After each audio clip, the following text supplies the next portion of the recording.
Students, આજે આપણે exercise 10.5 ના સમ જોઈશું અને એના અગાઉના લેક્ચરમાં આપણે શું જોઈ ગયા હતા? થિયરમ જોઈ ગયા હતા અને એ જ આજે આપણને આ દાખલા ગણવામાં મદદરૂપ થશે.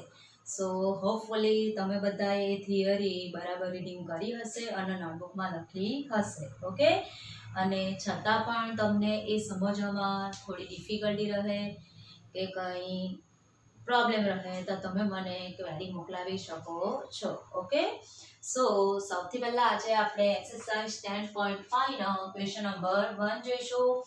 આકૃતિમાં O કેન્દ્રવાળા વર્તુળ પર બિંદુઓ A, B અને C એવી રીતે આવેલા છે કે જેથી બરાબર ખૂણો BOC ઇક્વલ ટુ આપણે આપી દીધા છે 30 ડિગ્રી અને ખૂણો AOB આપેલા છે આપણને 60 ડિગ્રી થાય જો ABC સિવાયના વર્તુળ પર બિંદુ D હોય કે ABC સિવાયના શું કીધેલું વર્તુળ પર એટલે કે આ AB અને C છે તેના સિવાયના એમ કે વર્તુળ પર બિંદુ D હોય તો ખૂણો કયો શોધવાનો છે? ADC શોધવાનો છે. એટલે કે આપણે આ ખૂણાનું માપ આકૃતિમાં મેળવવાનું છે.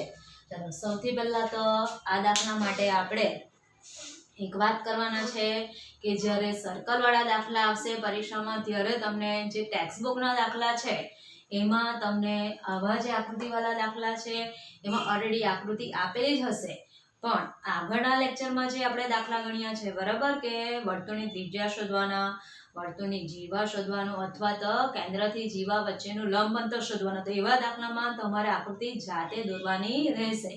એટલે ઘણી વખત હું તમને કહું કે જ્યારે ભૂમિતિ આવે ત્યારે તમને આકૃતિ દોરતા આવડે એટલે ત્યાં જ આગળ તમારું કામ પોણા પગનું પૂરું થઈ જાય. હું ઘણીવાર યાદ કરાવું બરાબર, એટલે આજે પણ યાદ કરાવું, પરંતુ આ દાખલામાં આપણને ઓલરેડી આકૃતિ આપી જ છે એટલે આપણે થિયરમનો ઉપયોગ કરીને આ દાખલાની શું કરવાની છે? ગણતરી કરવાની છે.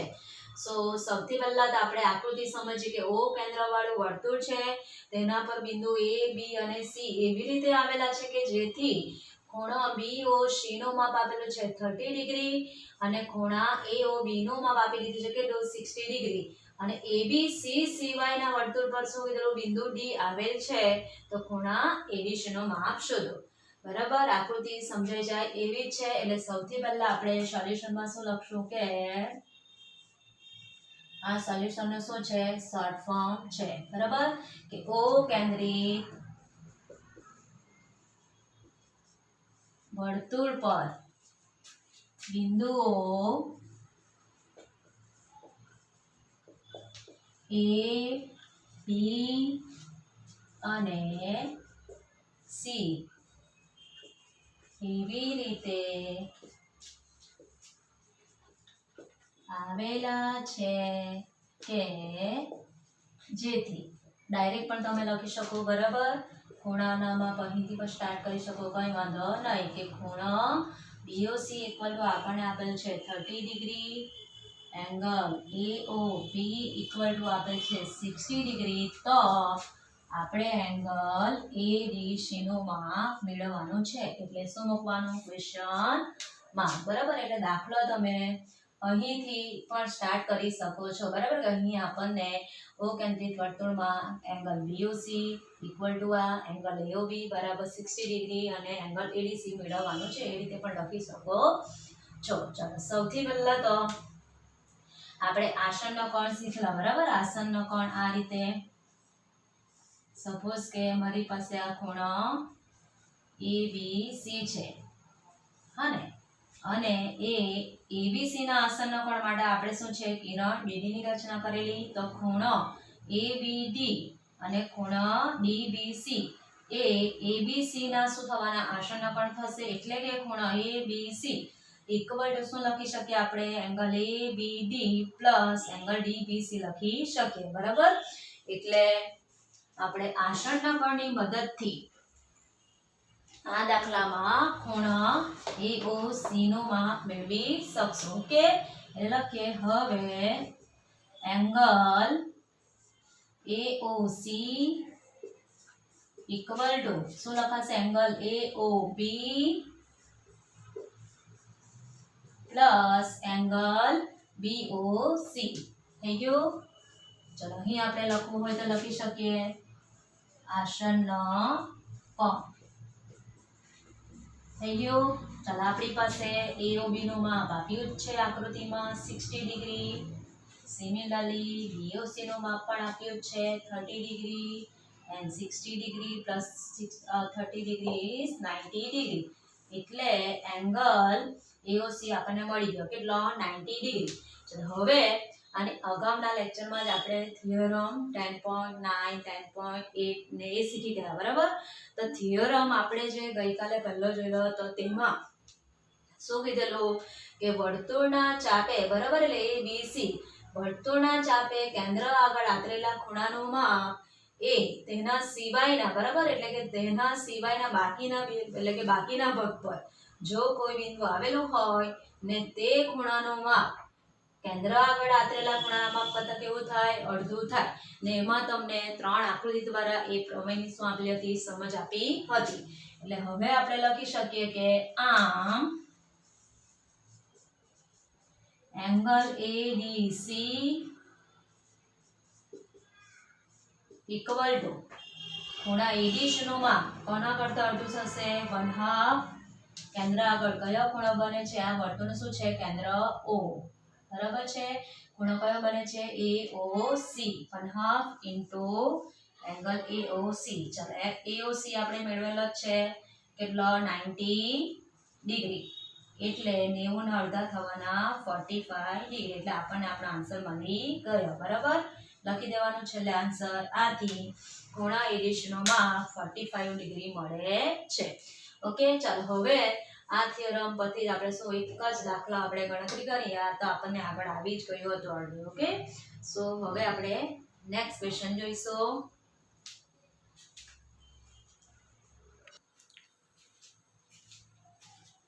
ક્વેશ્ચન નંબર 2 માં આપણને શું આપ્યું છે કે એક વર્તુળની જીવા અને તેની ત્રિજ્યા શું કીધા છે આપણને સમાન કીધા છે. જીવા અને ત્રિજ્યા બંને સમાન આપ્યા છે. તો આ જીવા એ લઘુચાપ પરના બિંદુ આગળ અને ગુરુચાપ પરના બિંદુ આગળ આતરેલા ખૂણાના માપ શોધવાના છે. તો સૌથી પહેલા આપણે O કેન્દ્રિત શું દોરી દીધેલું છે એક સર્કલ દોર્યું છે બરાબર. હવે O કેન્દ્રિત વર્તુળમાં તમે જોઈ શકો છો કે શું કીધું છે આ રેખાખંડ AB એ જીવા છે.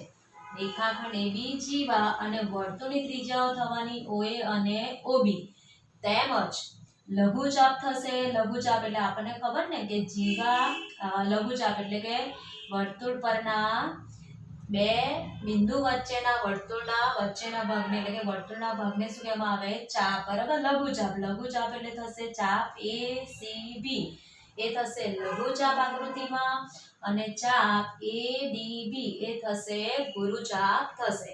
એટલે કે આપણે લઘુચાપ આગળ આતરેલો ખૂણો એટલે કે લઘુચાપ પરના બિંદુ આગળ બિંદુ લઘુચાપ પર કયો બિંદુ લીધો છે બિંદુ C આગળ બનતો ખૂણો એટલે કે ખૂણો ACB નું માપ શોધવાનું સાથે સાથે ગુરુચાપ પરના બિંદુ D આગળ આતરેલા ખૂણાનું માપ શોધવાનું. ધેટ મીન્સ કે ખૂણા ADB નું પણ આપણે માપ મેળવવાનું છે. તેના માટે આપણને ઓલરેડી આપેલું જ છે કે એક વર્તુળની જીવા અને ત્રિજ્યા સુવિધા છે આપણને સમાન કીધા છે. એટલે સૌથી પહેલા સોલ્યુશનમાં આપણે એ જ લખવાનું રહેશે બરાબર કે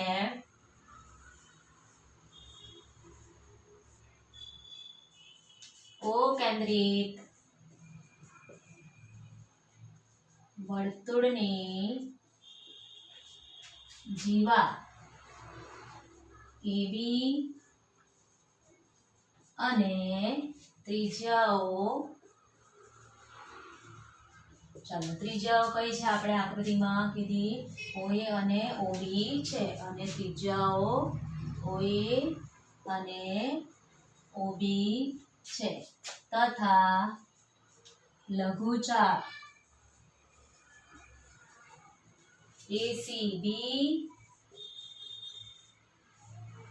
અને ગુરુચાપ ADB છે.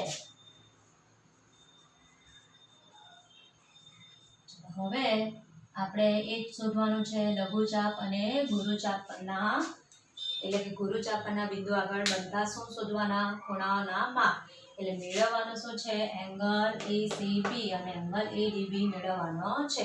તો સૌથી પહેલા આકૃતિમાં આપણે બતાવી દઈએ કે જીવા અને આપણને શું કીધેલું છે?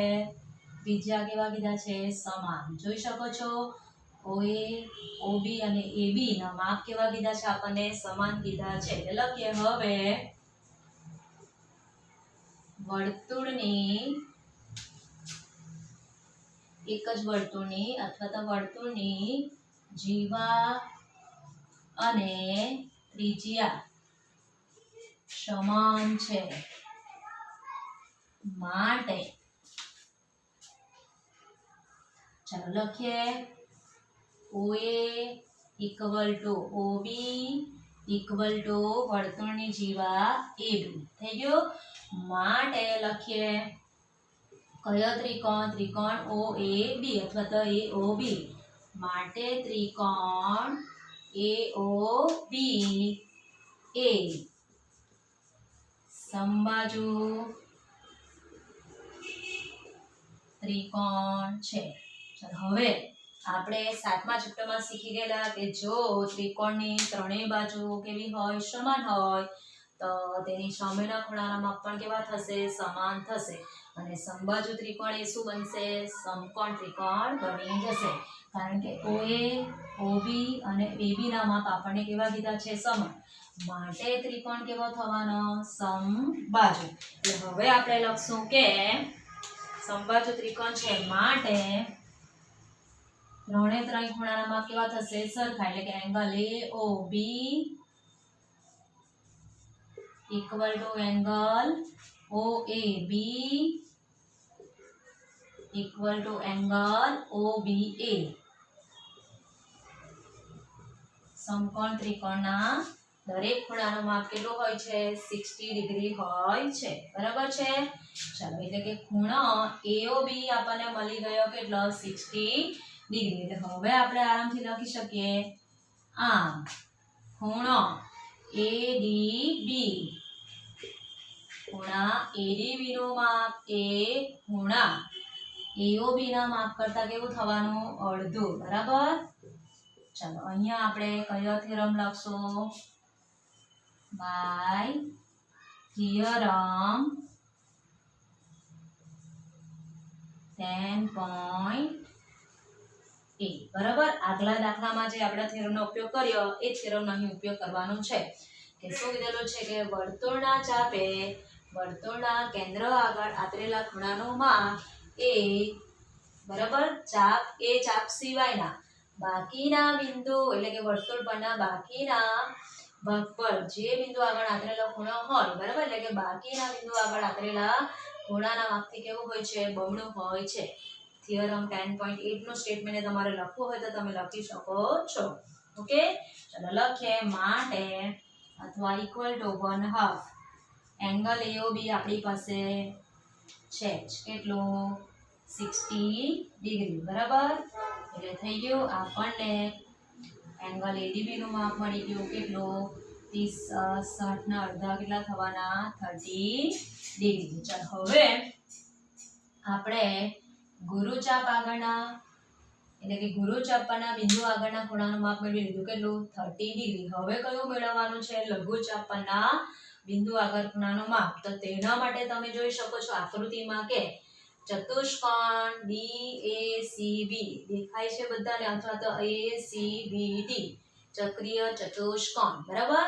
ચક્રીય ચતુષ્કોણ એટલા માટે આપણે કીધું કે જે ચતુષ્કોણના ચારે શિરોબિંદુઓ અથવા તો બધા શિરોબિંદુઓ એક જ વર્તુળ પર આવેલા હોય તો તેને શું કહેવાય? ચક્રીય ચતુષ્કોણ કહેવાય. અને ચક્રીય ચતુષ્કોણના સમસામેના ખૂણાઓ કેવા હોય છે? પૂરક હોય છે. અથવા તો સમસામેના ખૂણાના માપના સરળ કેટલો થાય? 180 ડિગ્રી થાય. એ પણ આપણે થિયરમમાં જોઈ ગયા છે. થિયરમ 10.10. ઓકે ચાલો તો હવે આપણે એ થિયરમનો ઉપયોગ કરશું. એટલે લખીએ હવે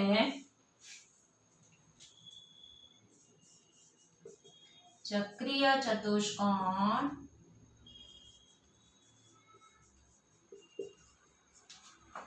ACBD માં ચક્રીય ચતુષ્કોણ ACBD BD માં ચાલો ગુણમાં ABCD ને લખાઈ જાય બરાબર ક્રમ જાળવવા શિરોબિંદુનો ACBD લખાય અથવા તો ADBC પણ તમે લખી શકો છો ABCD ના લખાઈ જાય એ જરા કાળજી રાખવાની છે ઓકે ચતુષ્કોણ ACBD માં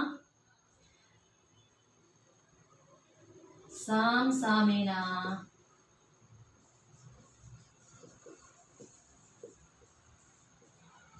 ખૂણાઓ પૂરક હોય છે અથવા તો સામસામેના ખૂણાઓના માપનો સરવાળો ખૂણાઓના માપનો સરવાળો 180 ડિગ્રી થાય છે થઈ ગયું આટલું ચાલો એટલે લખી શકીએ માટે એંગલ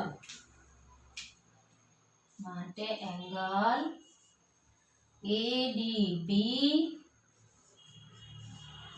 ચલો એની સામેનો ખૂણો કયો થવાનો એંગલ ACB એંગલ ACB એટલે કે D ની સામેનો ખૂણો કયો થવાનો ખૂણો C પણ આપણે એટલા માટે આખો લખીએ કારણ કે આપણે આગળ ખૂણા ADB નું માપ મેળવ્યું છે એટલા માટે એટલે એંગલ ADB પ્લસ શું લખ્યું મેં એંગલ ACB ઇક્વલ થશે 180 ડિગ્રી ચલો હવે આપણી પાસે ખૂણા ADB નું માપ આપણે આગળ મેળવ્યું છે કેટલું 30 ડિગ્રી એટલે 30 plus angle ACB equal to 180 degree એટલે ચાલો હવે આપણને મળી ગયો આન્સર માટે એંગલ ACB ઇક્વલ ટુ શું થશે 180 ડિગ્રી માઇનસ 30 ડિગ્રી એટલે કેટલું મળી ગયું આપણને ખૂણાનો માપ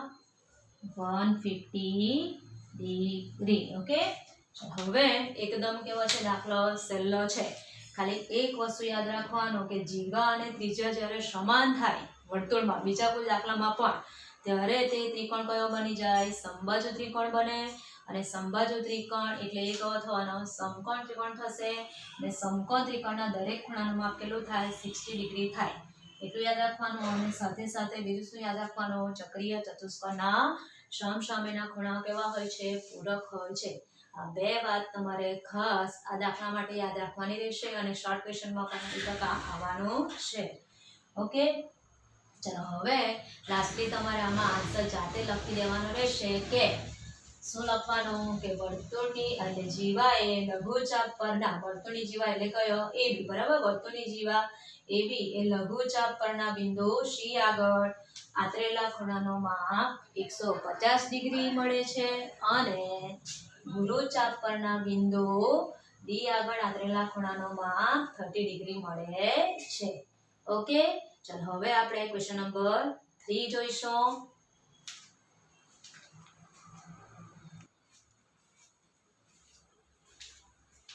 ક્વેશ્ચન નંબર 3 માં આપણને આપેલ આકૃતિમાં ખૂણા PQ નું માપ આપી દીધું છે કેટલું 100 જ્યાં PQ અને R એ O કેન્દ્રવાળા વર્તુળ પરના શું કીધા છે બિંદુઓ કીધા છે તો ખૂણા OPR નું માપ શોધવાનું છે એટલે તમે જોઈ શકો આ એકદમ અહીં જે નાનો ખૂણો બને છે એ ખૂણાનું શું માપ શોધવાનું કીધું છે ઓકે ચાલો હવે સૌથી પહેલા તો આકૃતિમાં તમે જોઈ શકો છો કે આપણે શીખી ગયા બરાબર આગળ જ કે વિપરીત આ શું બનશે વિપરીત કોણ બનશે આપણે આકૃતિ દોરીને તમને બતાવેલી જ છે થિયરમ 10.8 ની તો આ વર્તુળના કેન્દ્ર આગળ જે ખૂણો બનશે બરાબર ખૂણો POR ખૂણો કયો POR એ શું બનશે વિપરીત કોણ કારણ કે આ વર્તુળના કયા ગુરુચાપ આગળ શું આપેલો છે આપણને ખૂણાનું માપ આપેલું છે એટલે આ શું થશે આપણો વિપરીત કોણ થશે શું થશે વિપરીત કોણ POR નું માપ આપણે શોધવાનું પહેલા કયા ખૂણાની મદદથી ખૂણા PQR ની મદદથી એ તમે થિયરમ આપણે 10.8 ની જે ત્રીજા નંબરની આકૃતિ છે ને એમાં સેમ આવી આપણને આકૃતિ મેં તમને દોરાવી દીધી છે એમાં તમારે ફરીથી એકવાર શું રિવાઇઝ કરી લેવાનું એટલે આ દાખલો તમને તરત મગજમાં બેસી જશે ઓકે ચલો હવે એટલે આપણે આકૃતિમાં જે આપી હોય તે પહેલા લખીએ. સૌથી પહેલા સોલ્યુશનમાં કે ઓ કેન્દ્રિત વર્તુળમાં સોલ્યુશન ઓ કેન્દ્રિત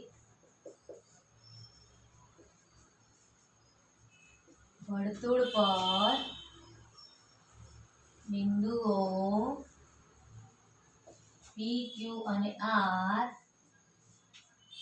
આવેલા છે. P, Q અને R આવેલા છે. અને બીજું શું આપેલું છે? અને એંગલ PQR ઇક્વલ ટુ થશે આપણને આપેલા છે 100 ડિગ્રી. ઓકે, તો માટે આપણે ખૂણાની મદદથી લખીએ. હવે વિપરીત કોણ લેશું આપણે. વિપરીત કોણ POR. વિપરીત કોણ POR ઇક્વલ ટુ લખાશે 2 મલ્ટીપ્લાય બાય થશે ખૂણો PQR. એ પણ આપણે શાના પરથી લખ્યું? થિયરમ 10.8 પરથી કે વર્તુળના ચાપે, ચાપ કયો છે અહીં? ચાપ PQR છે, બરાબર ને? એ વર્તુળના ચાપે કેન્દ્ર આગળ આંતરેલા ખૂણાનો માપ તેના બાકીના ભાગ પર, બરાબર, એટલે કે ચાપ સિવાયના ભાગ પર કેન્દ્ર આગળ આંતરેલા ખૂણાના માપથી કેવું હોય છે? બમણું હોય છે. એટલે આ ખૂણાનો માપ કેવું થશે? બમણો થશે. ઓકે, ચાલો તો આપણે વિપરીત કોણનો માપ આપણને મળી જવાનો કેટલો? 200. 2 મલ્ટીપ્લાય બાય કેટલા લખશું આપણે? 100. એટલે આ ખૂણાનું માપ આપણને કેટલું મળી ગયું? 200 મળી ગયું. પણ આ તો આપણે કયા ખૂણાનું માપ શોધ્યું? વિપરીત કોણનું માપ શોધ્યું.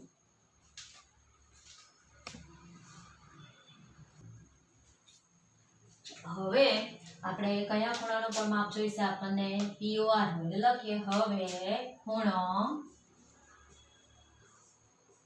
POR બરાબર. ચાલો, આ તો વિપરીત કોણ થયો ને, અને ખૂણા POR નું માપ શું થશે? વિપરીત કોણ 360 થી કેવું થવાનું? ઓછું થવાનું.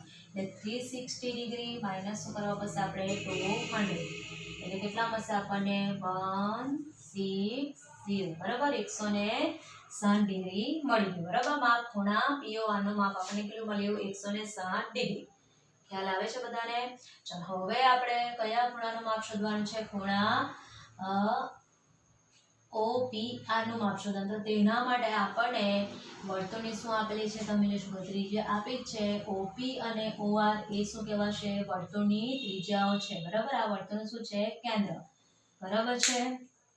તો હવે લખીએ આપણે હવે ઓ કેન્દ્રિત વર્તુળની ત્રિજ્યાઓ અથવા એક જ વર્તુળની ત્રિજ્યાઓ OP ઇક્વલ ટુ OR છે.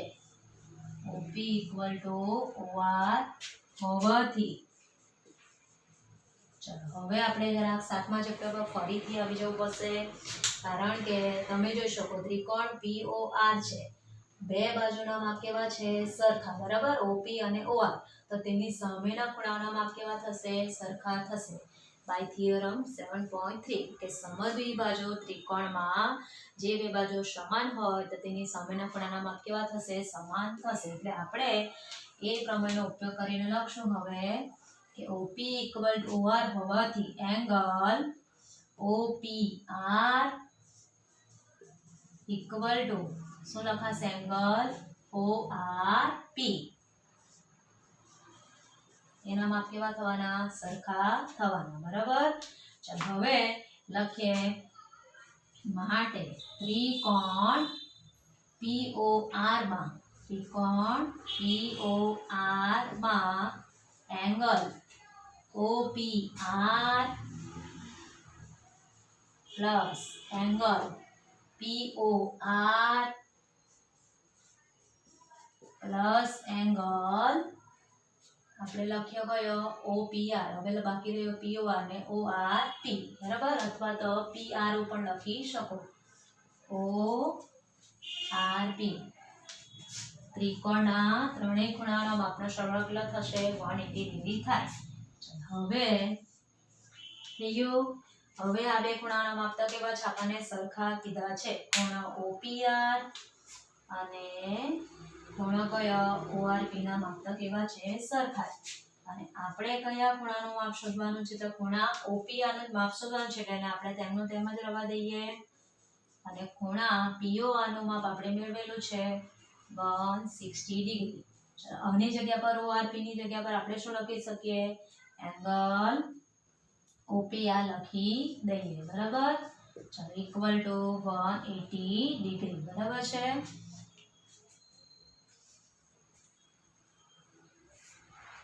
OPR 180 degree. ચલો હવે ફક્ત સાદું રૂપ જ આપવાનું છે તો એંગલ OPR કેટલી વખત થઈ જવાના 2 વખત એટલે 2 multiply by angle OPR equal to 180 degree minus શું થશે 160 ડિગ્રી. ચલો therefore 2 multiply by angle OPR equal થશે 180 minus 160 is 20. હવે આપણને મળી જવાનું therefore angle OPR equal two થશે 20 divided by 10 એટલે કેટલું મળી ગયું આપણને એ ખૂણાનું માપ 10 એટલે કે 10 ડિગ્રી મળી ગયું. બરાબર છે. ચલો હવે તમે જો કે છેલ્લો જે પોર્શન છે એ તો કેવો છે એકદમ સહેલો. ત્રિકોણના ત્રણેય ખૂણાના માપનો શું લીધો સરવાળો. પણ તેના માટે આપણે શું લીધું સમદ્વિબાજુ ત્રિકોણ. સમદ્વિબાજુ ત્રિકોણ શાના પરથી બને એક જ વર્તુળની ત્રિજ્યાઓ. બરાબર. ત્રિજ્યાઓના માપ કેવા હોય સરખા જ હોય. અને આ એક તમારે યાદ રાખવા પડશે થિયરમ 10.8 પરથી. છતાં આપણે અહીં બાજુમાં લખી દઈએ કે એ આપણે શાના પરથી લખ્યું તો વિપરીત કોણ વાળું સાઈડ પર લખી દે બાય થિયરમ 10.8. ખ્યાલ આવી ગયું.